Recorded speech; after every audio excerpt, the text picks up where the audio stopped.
ಮಾದಿಗ ಸಮುದಾಯದ ಒಳಮೀಸಲಾತಿ ಹೋರಾಟ ಸಮಿತಿ ಸರ್ಕಾರ ಮಾಡ್ತಕ್ಕಂಥ ಬಾಬು ಜಗಜೀವನರಾಮ್ ಜಯಂತಿ ಹಾಗೂ ಅಂಬೇಡ್ಕರ್ ಜಯಂತಿಯನ್ನು ವಿರೋಧ ಮಾಡ್ತಾ ಇದೆ. ಯಾಕೆ ಅಂತಂದರೆ ಸರ್ಕಾರಕ್ಕೆ ಬಾಬು ಜಗಜೀವನರಾಮ್ ಹಾಗೂ ಬಾಬಾ ಸಾಹೇಬ್ ಅಂಬೇಡ್ಕರ್ ಅವರ ಜಯಂತಿಯನ್ನು ಮಾಡೋದಕ್ಕೆ ಅರ್ಹತೆ ಇಲ್ಲ.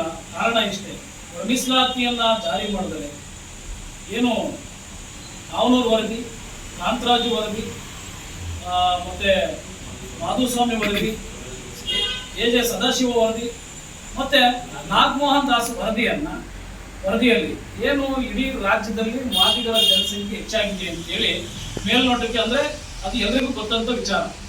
ಆದರೆ ಇತ್ತೀಚೆಗೆ ರಾಜಕಾರಣದಲ್ಲಿ ತಮ್ಮ ಬೆಳೆಯನ್ನು ಬೇಯಿಸ್ಕೊಂಡು ಹೋಗ್ತಾರ ಕೆಲವು ಸಚಿವರುಗಳು, ಸಹೋದರ ಜಾತಿಯ ಸಚಿವರುಗಳು ಅವರವರ ಇದನ್ನ ಬೇಯಿಸ್ಕೊಳ್ಳೋಕ್ಕೋಸ್ಕರ ಎತ್ತುಕಟ್ಟಿ ಒಪ್ಪಿಕೊಂಡು ಒಳಮೀಸಲಾತಿಯನ್ನು ಜಾರಿಗೆ ಒಪ್ಕೊಂಡಿದ್ದಂಥ ಸಂದರ್ಭ ಒಪ್ಕೊಂಡು ಕೊನೆಗೆ ಏನು ರಾಷ್ಟ್ರಪತಿಗಳ ಅಂಕಿತವನ್ನು ಹಾಕ್ತಾರೆ.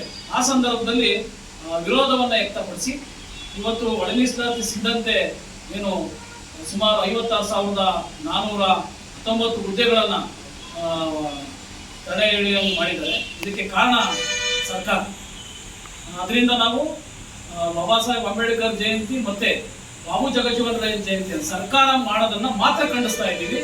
ನಮ್ಮ ಸಮುದಾಯದ ಎಲ್ಲ ಮುಖಂಡರುಗಳು ಸೇರಿ ಇಡೀ ರಾಜ್ಯದಲ್ಲಿ ಬಹಳ ವಿಜೃಂಭಣೆಯಿಂದ ಬಾಬಾ ಸಾಹೇಬ್ ಅಂಬೇಡ್ಕರ್ ಮತ್ತೆ ಬಾಬು ಜಗಜೀವನರಾಮ್ ಜಯಂತಿಯನ್ನ ಮಾಡ್ತೀವಿ.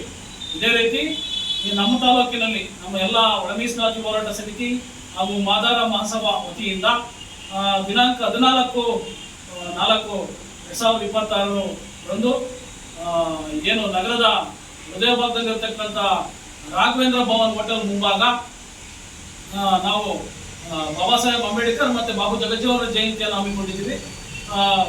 ಓಂಕಾರ ಆಸ್ಪತ್ರೆ ಅವರ ಸಹಯೋಗದೊಂದಿಗೆ ಉಚಿತ ಆರೋಗ್ಯ ತಪಾಸಣಾ ಶಿಬಿರವನ್ನು ಸಹ ಹಮ್ಮಿಕೊಂಡಿದ್ದೀವಿ. ಈ ಕಾರ್ಯಕ್ರಮಕ್ಕೆ ಎಲ್ಲ ಹೆಚ್ಚಿನ ಸಂಖ್ಯೆಯಲ್ಲಿ ಭಾಗವಹಿಸಿ ಸಮಾಜದ ಮುಖಂಡರು ಮತ್ತು ಒಳಮೀಸಲಾತಿ ಹೋರಾಟಗಾರರು, ಎಲ್ಲ ಜನಾಂಗದ ಮುಖಂಡರುಗಳು, ನಾಗರಿಕರು ಈ ಕಾರ್ಯಕ್ರಮಕ್ಕೆ ಆಗಮಿಸಿ ನಮ್ಮ ಕಾರ್ಯಕ್ರಮವನ್ನು ಯಶಸ್ವಿಗೊಳಿಸಬೇಕು. ಅಲ್ಲದೆ ಏನು ಐಬಿಯಿಂದ ಏನು ಪ್ರವಾಸಿ ಮಂದಿರದಿಂದ ಕಾರ್ಯಕ್ರಮ ನಡೆಯತಕ್ಕಂಥ ಸ್ಥಳದವರೆಗೂ ಸುಮಾರು ಸಂಖ್ಯೆಯಲ್ಲಿ ತಮಟೆ ಚಳವಳಿಯನ್ನು ನಾವು ಮಾಡ್ತಾ ಇದ್ದೀವಿ. ತಮಟೆಯ ಸದ್ದಿನಿಂದ ಏನು ಸರ್ಕಾರಕ್ಕೆ ನಮ್ಮ ಒಳಮೀಸಲಾತಿಯನ್ನು ಕೂಡಲೇ ಜಾರಿ ಮಾಡಬೇಕು ಅಂತ ಹೇಳಿ ಸರ್ಕಾರಕ್ಕೆ ಒತ್ತಾಯ ಮಾಡ್ತಾ ಇದ್ದೀವಿ.